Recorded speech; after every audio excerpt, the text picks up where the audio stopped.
YS Jaganmohan Reddy ప్రభుత్వంపై ప్రజల్లో విశ్వాసం సన్నగిల్లిందని, ప్రజలు మార్పు కోరుకుంటున్నారని మాజీ ఉప ముఖ్యమంత్రి పెద్దాపురం నియోజకవర్గం టీడీపీ అభ్యర్థి నిమ్మకాయల చినరాజప్ప పేర్కొన్నారు. పెద్దాపురం నియోజకవర్గం సార్వత్రిక ఎన్నికల్లో ఉమ్మడి అసెంబ్లీ అభ్యర్థిగా నామినేషన్ దాఖలు చేయడానికి అచ్చంపేట తన స్వగృహం నుండి టీడీపీ మరియు జనసేన బీజేపీ కార్యకర్తలతో భారీ ర్యాలీగా బయలుదేరిన మాజీ మంత్రి నిమ్మకాయల చినరాజప్ప సామర్లకోట పెద్దాపురం మీద ర్యాలీగా పెద్దాపురం ఆర్డీఓ ఆఫీసుకు చేరుకొని జనసేన పెద్దాపురం ఇన్ఛార్జ్ తుమ్మల బాబు మరియు బీజేపీ ఇన్ఛార్జ్ విత్తనాల వెంకటరమణతో కలిసి పెద్దాపురం ఎన్నికల రిటర్నింగ్ ఆఫీసర్ సీతారామరావుకు నామినేషన్ పత్రాలను దాఖలు చేశారు.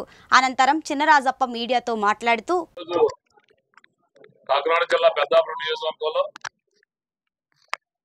తెలుగుదేశం జనసేన బీజేపీ కూటమి అభ్యర్థిగా పెద్దలు గౌరవనీయులు మృదు స్వభావి అనేటువంటి నిమ్మకాయల చినరాజప్ప గారు పెద్దాపురం ఆర్డీఓ కార్యాలయం దగ్గర నామినేషన్ దాఖలు చేయడం జరిగింది. మరి మీరు అందరూ చూశారు, ఈరోజు అచ్చంపేట గ్రామంలో రాజప్ప గారి ఇంటి దగ్గర నుండి మరి నామినేషన్ దాఖలు చేయడానికి బయలుదేరినప్పుడు పెద్ద ఎత్తున తెలుగుదేశం పార్టీ కార్యకర్తలు, అభిమానులు, అలాగే జనసేన పార్టీ నాయకులు, కార్యకర్తలు, అభిమానులు, బీజేపీ నాయకులు, కార్యకర్తలు పెద్ద ఎత్తున రాజప్ప గారు గెలుపు కోసం పనిచేస్తున్నటువంటి వారందరూ కూడా ఈరోజు నామినేషన్ దాఖలు చేసేటువంటి కార్యక్రమంలో పాల్పంచుకున్నారు. మరి ఏదైతే ఈరోజు నామినేషన్ దాఖలు చేయడానికి 12,000 పైబడి కార్యకర్తలు రావడం జరిగింది. 12,000 అంటే వారందరూ చెప్తున్నారు, ప్రతి మనిషి వచ్చిన ప్రతివాడు నాయకుడు, కార్యకర్త, బలమైన కార్యకర్తలు. ఈరోజు వచ్చిన వాళ్ళు ఓటర్లు కాదు, వారందరూ కూడా ఓటర్లను అందరినీ కూడా ఇన్ఫ్లుయెన్స్ చేయగలిగినటువంటి కార్యకర్తలు.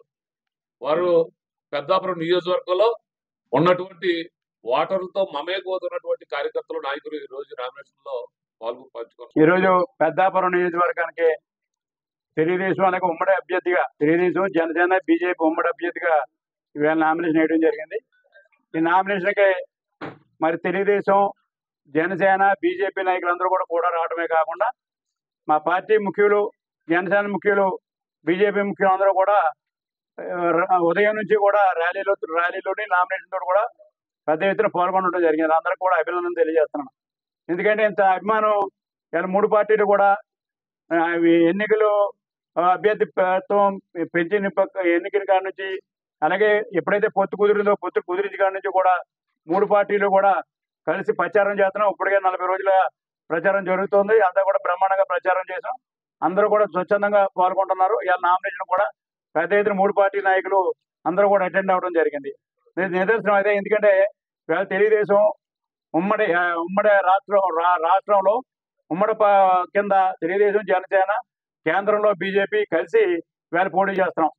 మరి రాష్ట్రానికి వచ్చినప్పటికీ 3కి కూడా సీట్లు ఇవ్వడం జరిగింది. తెలుగుదేశం జనసేన బీజేపీ కూడా సీట్లు పోటీ చేస్తున్నాం, ఎంపీ సీట్లు పోటీ చేస్తున్నాం, ఎమ్మెల్యే సీట్లు పోటీ చేస్తున్నాం. అందరూ కూడా గట్టిగా పనిచేయాలి. కార్యకర్తలు కింద పనిచేయాలి. కింద స్థాయి నాయకులు అందరూ కాలాలే కలిసి పనిచేయాలని చెప్పి 3 పార్టీ నాయకులు, పార్టీ నాయకులు మాకు ఆదేశాలు ఇచ్చారు. ఆదేశ ప్రకారం మేము కలిసి పనిచేస్తున్నప్పుడు ఇవాళ రిజల్ట్ కనపడదు మాకు. ఇవాళ నామినేషన్ అందుకే పెద్ద ఎత్తున నామినేషన్కి వచ్చారు. అందరూ కూడా సంతోషంగా వచ్చారు. అన్ని జెండాలు పట్టుకుని రావడం జరిగింది. అంచేత విజయం తథ్యం. ఎందుకంటే ఇవాళ పెద్దాపురం నియోజకవర్గంలో మరి గతంలో 14-19గా మంత్రిగా పనిచేశాను, బ్రహ్మాండంగా అభివృద్ధి చేశాను. మరి 14-19 మరి ఇలా గవర్నమెంట్ జగన్మోహన్ రెడ్డి ముఖ్యమంత్రి చేశాడు. ఆయన పరిపాలనలో ఒక పైసా కూడా ఖర్చు పెట్టలేదు, ఏమీ జరగలేదు. ఇప్పుడు ప్రజలందరూ కోరుకునేది ఏంటంటే ఇలా 14-19 ఎలా పనిచేసాం అలా పనిచేయాలని చెప్పి తెలుగుదేశం చేస్తే జరుగుతుంది అని చెప్పి ఆలోచనతో ప్రతి ఒక్కరు ఉన్నారు.